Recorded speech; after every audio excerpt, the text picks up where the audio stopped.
మీ ముందు రాశిలోకి రాగానే, ఉదాహరణకు మీది మేషరాశి అనుకోండి, మీనరాశిలోకి శని రాగానే మీకు ఏలినాటి శని వచ్చిందని అని చెప్తాం. మీది కుంభరాశి అనుకోండి, మకరంలోకి శని రాగానే మీకు ఏలినాటి శని ప్రారంభమైందని చెప్తాం. మీ రాశులకు ముందు రాశిలోకి శని ప్రవేశించగానే మీకు ఏలినాటి శని ప్రారంభమైనట్టు.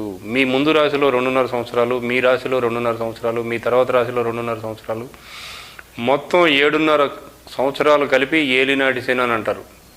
అది 7.5 ఏళ్ల శనిని మాట తిరగక ఏలినాటి శనిగా మారిపోయింది. అది ఏలినాటి శని అంటే 7.5 ఏళ్ల శని, 7.5 years సాటర్న్ పీరియడ్.